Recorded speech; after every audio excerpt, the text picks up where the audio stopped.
Good Friday morning to you. I'm Eastern PA Weather Authority meteorologist Bobby Martrich, and this is your outlook for the first day of summer, June 21st, 2013. And starting off with today's outlook here, and we have a high pressure that's going to be sitting right over top of us today. So we'll have another one of those lower humidity and really nice days again for the second straight day. We're giving today a rating of 10. This high pressure is going to sink to the southeast and park itself offshore tomorrow and hang out there from Sunday through about Wednesday. As it does so, it's going to remain quite strong, and since it's parked there, the winds around a high pressure are going to be around here like this clockwise.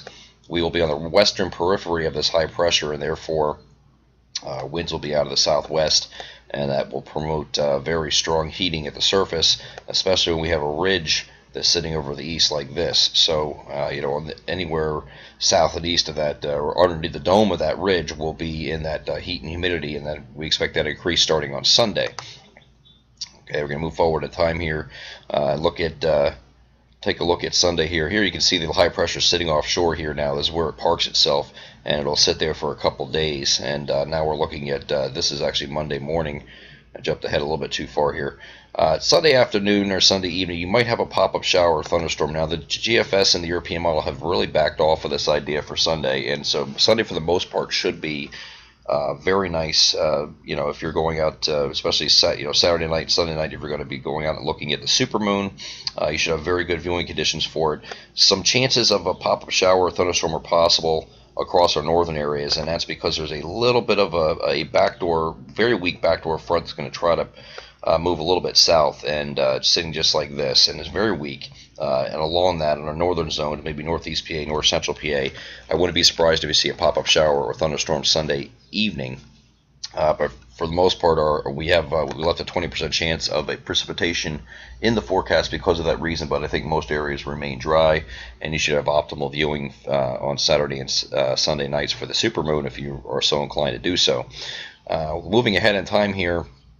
We'll move ahead to Tuesday, because Tuesday it looks like it's going to be the best chance for pop-up showers and storms, and you can see that clearly here in the GFS. Again, you have a low-pressure system that's going to be moving up here over the St. Lawrence Valley, but there's a backdoor front that's going to try to push south, and again, it's very weak, but it's going to be just far enough south where you're going to have the heat of the day instability, pop-up showers and thunderstorms over area, and that's shown here on the GFS, but also on the European model. European model has the same exact thing. Again, this is just heat of the day stuff, and that's because you have the backdoor front sitting up here like this, low pressure sitting up here in the late St. Lawrence Valley. This is not going to be pushing through. It's just a very weak backdoor front again, but because of close proximity to us, we could, and then the heat and humidity from the instability that's present. With very hot days, you can get a pop-up shower or thunderstorm again on Tuesday. I think our most concentrated period that we're going to be looking at for any precipitation is going to be later than that, though. As we get into Thursday, we think a cold front actually does move through here. Again, this is another backdoor front, but this one's the strongest of the three. So you could have low pressure forming along it, and pretty good concentration of showers and thunderstorms both Thursday and Friday. Will break the heat finally. And as far as heat, how hot are we talking? This is early next week here. This is going to be typical of every day this next week here. And you see these little grays that are popping up here on the GFS. These are 90 degrees or higher readings. So if you're looking at that, that's Monday. We do the same thing on Tuesday. And hold on one second here. Same thing on Tuesday. You have the concentration of 90s around the metro areas, and then Wednesday is probably the peak day as far as the heat's concerned, where you have 90s from Allentown, Harrisburg, Philadelphia, interior South Jersey. This area here, up to New York City, they're going to be baking by the time we get to midweek. I think it'll be really close to see if we get a heat wave by definition of 3 consecutive days or more of 90+ readings.